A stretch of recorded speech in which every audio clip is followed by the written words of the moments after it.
انگریز یہاں انٹر ہوا. کب انٹر ہوا؟ جب ہم زوال کا شکار تھے. آپ حیران ہوں گے، جب صرف 2 لاکھ کے ساتھ، کبھی 2 لاکھ سے زیادہ گورا اس ملک میں نہیں رہا، اور 20 کروڑ انسانوں پر حکومت کی. کس لیے کی؟ کہ وہ آپس میں لڑ کے مر رہے تھے، آپس میں لڑ کے فنا ہو رہے تھے، اور اجتماعی سوچ ختم ہو گئی تھی، اجتماعیت ختم ہو گئی تھی. تو 1757 میں سراج الدولہ کو شکست ہوئی، اور وہ اس کا حقدار تھا کہ اسے شکست ہوتی. سازش میں چھوٹا سا بہانہ ہے، سازش ہوئی، میر جعفر مل گیا، لیکن میر جعفر کا ملنا شکست کا سبب نہیں ہے، سبب نااہلی ہے. سراج الدولہ دن کے 12 بجے اٹھتا تھا، پورے بنگال کا بادشاہ، اور اس کے مقابلے میں کلائیو، لارڈ کلائیو، اس کی کلرک کی حیثیت تھی. وہ کم وقت دن چڑھنے سے پہلے گھوڑے پہ سوار ہوتا تھا، اور دن چھپنے کے بعد گھوڑے سے اترتا تھا. وہ سارا دن گھوڑے کی پشت پر، اور وہ سارا دن رات کنیزوں کے درمیان، لونڈیوں کے اندر سراج الدولہ، اور دن میں سوئے ہوئے ہیں. نواب صاحب 12 بجے اٹھیں گے تو شکست تو پھر مقدر ہے. میدان ان کے ہاتھ میں ہوتا ہے جو میدان میں کھڑے ہوتے ہیں. راگ و رنگ، ناچ گانا، موسیقی، یہ زوال کی نشانیاں ہیں. جو قومیں تباہ ہوتی ہیں وہ سارنگی کی سر پہ تباہ ہوتی ہیں. جو قومیں سر اٹھاتی ہیں وہ تلوار کی جھنکار پہ سر اٹھاتی ہیں، وہ تیر کی سنسناہٹ پہ سر اٹھاتی ہیں. میری ساری نسل گانے بجانے میں ڈوب چکی ہے، اور میرے دانشور اس کو تہذیب اور ثقافت کا نام دینے کے لیے سارے زور لگا رہے ہیں. ارے مجھے چھوڑ دو، میری بات دیوار پہ مار دو. پاگلو، اپنے شاعر کو پڑھ لو جس کو تم سارے مانتے ہو. تجھ کو بتاتا ہوں کہ تقدیر امم کیا ہے، شمشیر و ثنا اول، طاؤس و رباب آخر. جب قومیں اٹھتی ہیں تو ان کے نغمے تلوار کی جھنکار ہوتی، گھوڑوں کی ہن ہناہٹ ہوتی ہے. ولادیات ذبحان، قربان جو میرا قرآن، میرا اللہ گھوڑوں کے ہن ہنانے کی قسم اٹھا رہا. ہائے ہائے ہائے ہائے. ولادیات ذبحان فالموریات قدحا فالمغیرات صبحا فاثرن به نقعا ووسطن به جمعا. تیمور نے دنیا فتح کی، کبھی محل میں زندگی نہیں گزاری، خیموں میں کم وقت سوتا رہا، ساری زندگی خیموں میں سویا. چنگیز خان دنیا کا سب سے بڑا فاتح ہے، ساری زندگی خیمے میں سویا، کبھی محل میں نہیں سویا. اس کی اولادوں نے سونے چاندی کے گھر کھڑے کر دیے، وہ موت تک خیمے میں سویا. کہ آؤ میں تمہیں بتاؤں، آؤ میں تمہیں بتاؤں کہ قوموں کی تقدیر کیا ہے. بلندی کب آتی ہے؟ زوال کب آتا ہے؟ جب شمشیر ہوتی ہے، تیر و تلوار کے نغمے ہوتے ہیں تو یہ اوپر اٹھتے ہیں، اور جب تان سین ہوتے ہیں اور طبلے کی تھاپ ہوتی ہے اور سارنگی کی سر ہوتی ہے اور گانے والی کیا آواز ہوتی ہے، تو پھر وہ قومیں سو جاتی ہیں، ڈوب جاتی ہیں، ہلاک ہو جاتی ہیں، تباہ ہو جاتی ہیں. تم شریعت کو بیچ سے نکال دو، تاریخ کو بیچ میں لاؤ کہ قوموں نے عروج کیسے پکڑا، زوال کیسے آیا. سارے حکمران ڈوبے ہوئے تھے سارنگیوں میں، کنیزوں میں، تو اللہ نے انگریز بھیجا، جاؤ ان سب کو جوتے مارو اور ان کو تخت سے کان سے پکڑ کے اتار دو. آخری میں ٹیپو سلطان تھے، لیکن جب کوئی قوم ڈوبتی ہے تو ایک فرد مشکل سے ہی کسی کنارے لگا سکتا، لہذا وہ اپنی جان کی قربانی دے گئے. 1799 4 مئی 1799 دریائے توی وہاں بہتا ہے، اس میں اپریل کے اینڈ میں سیلاب شروع ہو جاتے ہیں اور فوجیں رک جاتی ہیں.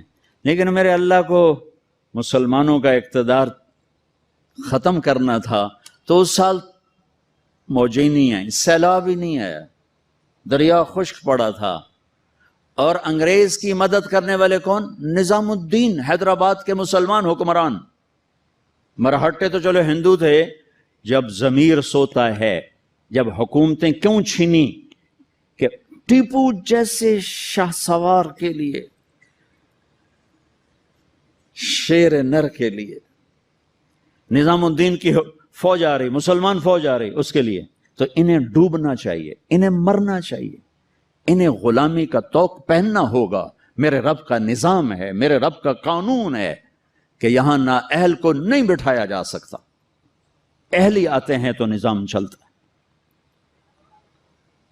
وہاں میر صادق جڑ گیا، ادھر میر جعفر جڑ گیا، این جب وہ اگر یہ نہ بھی ہوتا نا تو بھی ہو ہی جانا تھا۔ میر صادق نے کہا بھائی وہ تنخواہ لے لو، فوج انگریز نے حملہ کیا، وہ کہتا آؤ بھائی تنخواہ لے لو، سارے تنخواہ لے لو۔ وہ پتہ نہیں کیسے کرائے کے فوجی تھے، وہ تنخواہ لینے کے لیے دوڑ گئے۔ ٹیپو کھانا کھا رہے تھے، نوالا ہاتھ میں تھا کہ شور پڑا کہ جی قلعے کی دیوار ٹوٹ گئی، فوجیں داخل ہو گئیں، کھایا نے بھی چھوڑ دیا۔ شیر کی ایک دن کی زندگی گیدڑ کی 100 سال کی زندگی سے بہتر ہے۔ انہیں پتا تھا اب کوئی راستہ نہیں ہے، اپنی جان کا نذرانہ دیا تو جنرل ہیرس نے کہا آج ہندوستان ہمارا ہے۔ پھر دلی بھی آ گئے، شاہ عالم ثانی کے زمانے میں دہلی میں انگریز داخل ہو گئے، اور پھر بہادر شاہ ظفر جو 1857 کی جنگ آزادی، وہ ایک ایسے جیسے یہ ہمارا جلوس نہیں ہوتا، جلوس، ان جلوسوں نے کبھی کچھ کیا؟ جلوسوں سے کچھ نہیں ہوتا سوائے کہ 2-4 گڈیاں ساڑو، 2-4 سائن بورڈ بن دیو تو جاندے گراہ گراں دے بوجھب لٹ لو۔ تو وہ ایک جلوس تھا، نہ کوئی نظم تھا، نہ کوئی ترتیب تھی۔ اور ظلم کا جواب ظلم نہیں ہوتا ہے۔ جب انہوں نے دلی پہ قبضہ کیا تو انگریز عورتیں تھیں وہاں، 70 انگریز عورتیں تھیں اور 30-40 بچے تھے، انہوں نے سب کو ذبح کر دیا۔ ان کے ساتھ اللہ ہوگا جو عورتوں کو ذبح کر دیں، جو بچوں کو ذبح کر دیں۔ میرا دین ظلم کی اجازت نہیں دیتا۔ حضرت علی اور یہودی آپس میں جنگ ہو رہی، خیبر قمواس کا قلعہ، ابھی بھی اس کی دیواریں کھڑی ہیں۔ میں پچھلے سال گیا تھا وہاں، اس کو دیکھا تھا جا کر، جہاں سے حضرت علی چڑھے، دروازہ توڑا سر، تو اس پر وار کرنے لگے، اس نے منہ پہ تھوک دیا، تلوار پیچھے کر لی، کہ چلو دوبارہ۔ کہنے لگے ہیں دوبارہ کیوں؟ مجھے قتل کیوں نہیں کیا؟ تو میرے اوپر چھا گیا تھا، کہ پہلے تو میں اللہ کے لیے قتل کر رہا تھا، جب تو نے میرے منہ پہ تھوکا تو مجھے غصہ آ گیا، مجھے ڈر لگا کہ تمہارا قتل میرے غصے کی وجہ سے کہیں نہ ہو، اللہ نہ ناراض ہو جائے، میں تمہیں اللہ کے لیے قتل کر رہا ہوں۔ انہوں نے کہا میاں مجھے کلمہ پڑھا دے، مجھے نہیں لڑنا۔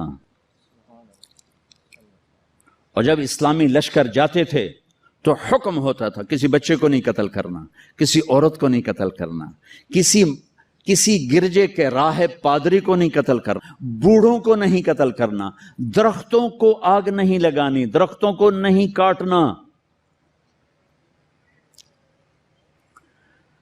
اس نے ناکام ہونا ہی تھا، لیکن اس میں مرزا الہی بخش، نجف خان، نواب شجاع الدولہ، یہ 3 آدمی اس میں ذریعہ بنے۔ لیکن وہ نہ بھی ذریعہ بنتے تو بھی وہ معاملہ 4 دن بعد پھر ہو جاتا، 4 دن پہلے 4 دن بعد ہوتا، لیکن ان کے ماتھے پر رسوائی کا داغ لگنا تھا، اور ان کی قبروں نے موت تک نحوست دیکھنی تھی، اور ان کی ہڈیوں نے نحوست دیکھنی تھی۔ تو مرزا الہی بخش، نواب شجاع الدولہ اور نجف خان، یہ انگریزوں سے مل کر انہوں نے راستہ بنایا، اور یوں 1857 پر آ کر مکمل زوال ہو گیا۔ اور پنجاب میں رنجیت سنگھ آ گیا، ایک گجرانوالے کا تھا، ڈاکو سے بادشاہ بن گیا، لیکن کم وقت اتنا کامیاب حکمران نکلا کہ انگریز آنکھ نہیں اٹھا سکے جب تک رنجیت سنگھ زندہ رہا۔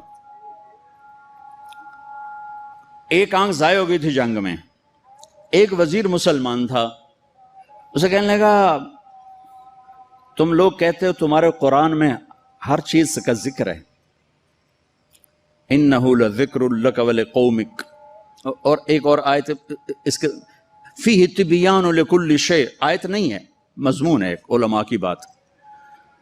انہوں نے کہا جی، وہ کہنے لگا میرا نام کہاں ہے، میرا نام قرآن میں کہاں ہے؟ وہ کہنے لگا تھوڑا نام کیوں نہیں ہو سکتا قرآن؟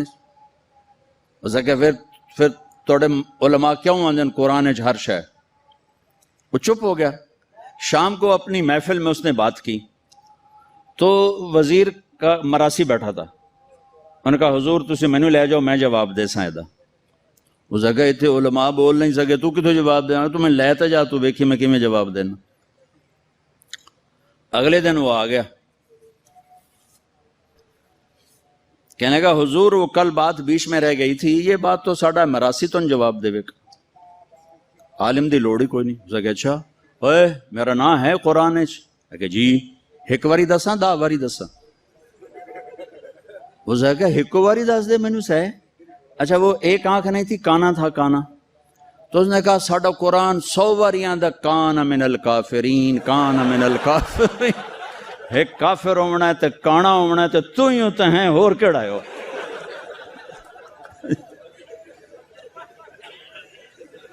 1818 میں اس نے میرا ضلع ملتان فتح کیا، رنجیت سنگھ نے، مظفر خان کی حکومت تھی، وہ 5 بیٹوں سمیت شہید ہوئے۔